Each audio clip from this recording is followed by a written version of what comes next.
Hello friends, good evening. ఈరోజు చూడండి ఉరవకొండలో climate ఎంత కూల్గా ఉందో. సో నిన్న ఎపిసోడ్కి ఈరోజు మనం కంటిన్యూ చూసుకుందాం. సో నిన్న నేను చెప్పాను ఆ యొక్క సీరియల్ ఆర్డర్ ఏముందో లాటర్ మొగల్స్కి నేను ఎక్స్ప్లెయిన్ చేస్తాను. ఇక్కడ చూడండి.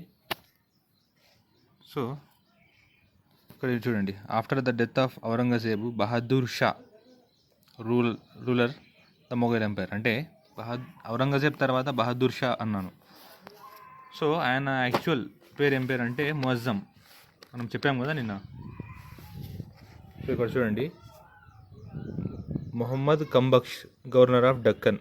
అంటే ఈ మొత్తం డెక్కన్ ప్రాంతానికి ఆయన ముగ్గురు కుమారుల్లో ఒకరు మొహమ్మద్ కంబక్ష్. నెక్స్ట్ మొహమ్మద్ ఆజం షా, ఆయన ఇక్కడ గవర్నర్ ఆఫ్ గుజరాత్. ముఅజ్జమ్ అంటే ఎవరు? ఆయన ఇంకో కుమారుడు ముఅజ్జమ్, అతను గవర్నర్ ఆఫ్ కాబూల్ అంటే ఆఫ్ఘనిస్తాన్కి. సో వీరి ముగ్గురు మధ్య యుద్ధం జరుగుతుంది. తండ్రి యొక్క మరణం తర్వాత, ఔరంగజేబ్ మరణం తర్వాత ఈ ముగ్గురు మధ్య యుద్ధం జరుగుతుంది. ఆ యుద్ధంలో ముఅజ్జమ్ విజేతగా నిలుస్తాడు. ఈ ముఅజ్జమ్ తన పేరు మార్చుకొని ఏమని పెట్టుకుంటాడు? బహదూర్ షా అని పెట్టుకుంటాడు. బహదూర్ షా వన్ అని పెట్టుకుంటాడు. సో ఇక్కడ చూడండి, ఆ విధంగా బహదూర్ షా 1. సో ఇదంతా ఇంకా సీరియల్ ఆర్డర్. అతని తర్వాత జహాందర్ షా తర్వాత ఫారూక్ షియర్ తర్వాత ఇవన్నీ వరుసంగా మొహమ్మద్ షా రంగీలా అని, అహ్మద్ షా అని, ఆలంగీర్ 2, షా ఆలం 2, అక్బర్ 2, బహదూర్ షా 2. అంటే చివరి బహదూర్ షా. అంటే ఇప్పుడు బహదూర్ షా 2 అనేవాడు ఇంకా ఫైనల్, అతనే లాస్ట్. ఇంకా ఆయన తర్వాత ఇంకా మొఘల్ డైనస్టీ అయితే లేదు ఇంకా, బహదూర్ షా 2 తర్వాత. So first Bahadur Shah, second Jahandar Shah. ఇది వచ్చేసి మనకు సీరియల్ ఆర్డర్ వరుస క్రమం.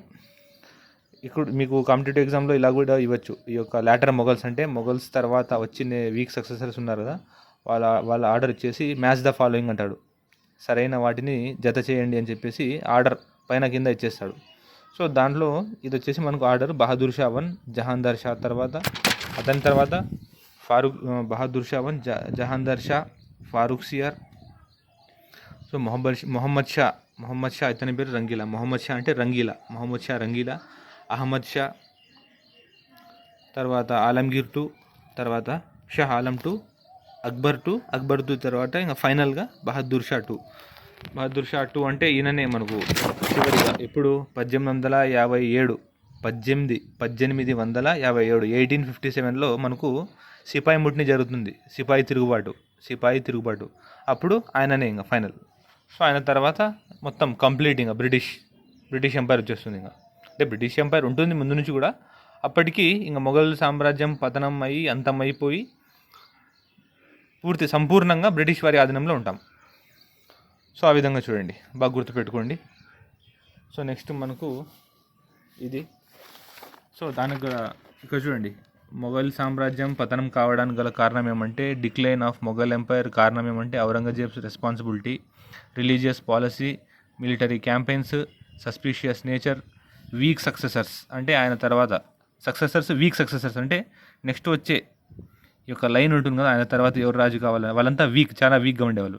Next defective laws of succession, degeneration of Mughal nobility, court factions అంటే లోపల ఇంటర్నల్ మ్యాటర్స్, వాళ్ళ యొక్క ఇంటర్నల్ మ్యాటర్స్ అది.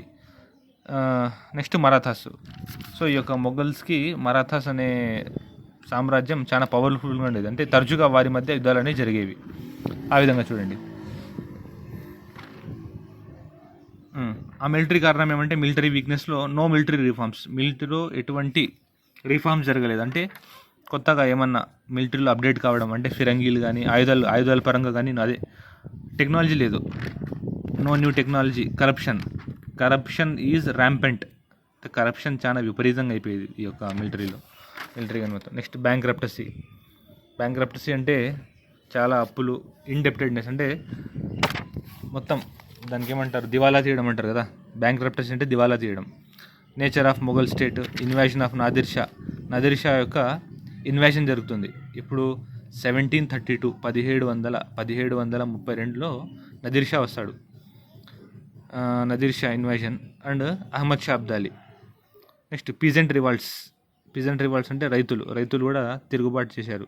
ఎందుకంటే వాళ్ళ యొక్క ఈ యొక్క పన్ను విధానం మీద. Coming of Europeans. So Europeans కూడా రావడం జరుగుతుంది. సో యూరోపియన్స్తో మన ఈ మొఘల్స్ కానీ ఇండియన్స్ కానీ సరిగ్గా వాళ్ళని ఎదుర్కోలేకపోయారు. ఎందుకంటే వాళ్ళ యొక్క ఆర్మీ పవర్, డిసిప్లైన్, వాళ్ళ యొక్క ఆయుధాలు మొత్తం అప్డేటెడ్గా ఉండేవి.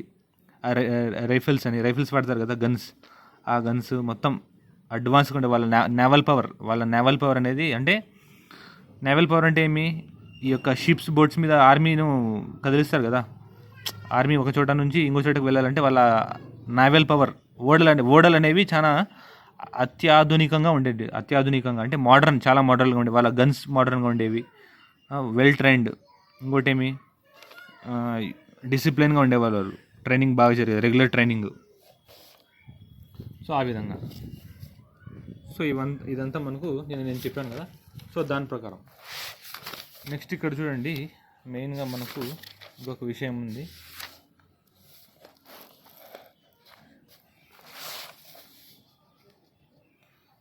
తర్వాత ఈ యొక్క ఆయన మరణం తర్వాత, ఔరంగజేబ్ మరణం తర్వాత ఏమవుతుందంటే, అందులో మనం వినింటాము, ఆయన గవర్నర్స్ ఉంటారు. అంటే కింగ్ కింద గవర్నర్స్ ఉంటారు. యాక్చువల్గా సెంట్రల్ పవర్ ఢిల్లీలో ఉంటుంది. ఆయన కింద ఇప్పుడు మనం చూస్తున్నాం కదా, ప్రెసిడెంట్ ఢిల్లీలో ఉంటాడు. కానీ గవర్నర్స్ డిఫరెంట్ స్టేట్కి డిఫరెంట్ గవర్నర్స్ ఉంటారు. సో ఆ విధంగా నెక్స్ట్ మనకు ఏమవుతుందంటే, ఈయన మరణం తర్వాత కొన్ని రాజ్యాలలో అక్కడ ఉండే గవర్నర్స్ స్వతంత్రం ప్రకటించుకుంటారు. అంటే ఏమి, ఎటువంటి సంబంధం లేదు మాకు మొఘల్ సామ్రాజ్యంతో, ఎటువంటి సంబంధం లేదు. రాజు ఉన్నప్పటికీ అది కేవలం నామమాత్రం, అంటే నామినల్గా ఉండాల. సో ఆ విధంగా. సో అటువంటి గవర్నర్స్లో కొంతమంది ఉన్నారు. ఆ కొంతమంది ఎవరంటే, ఈ యొక్క బెంగాల్ ఏరియా, ఢిల్లీ దగ్గర ఉండే, ఢిల్లీ అంటే మన ఉత్తరప్రదేశ్లో అవధ్ అంటాం, అవధ్ అనే ఏరియా, హైదరాబాదు, ఇవన్నీ ఔరంగజేబ్ మరణం తర్వాత జరిగిన సంఘటనలు. అంటే మీరు ఔరంగజేబ్ని ప్రెసిడెంట్ అనుకోండి, ఆ ప్రెసిడెంట్ కింద ఉండే గవర్నర్స్ ఉంటారు కదా, ఆ గవర్నర్స్ అతని మరణం తర్వాత స్వతంత్రం ప్రకటించుకొని వాళ్ళే కొత్త రాజ్యాలను ఏర్పాటు చేసుకున్నారు.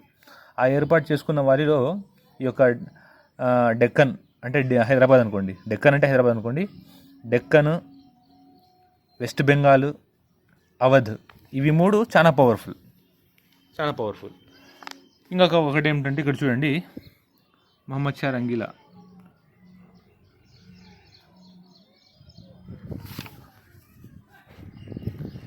సో ఈ యొక్క మనకు ఈ కింగ్స్ ఉంటారు కదా, లాటర్ మొఘల్స్ అంటే ఔరంగజేబ్ తర్వాత. సో దానిలో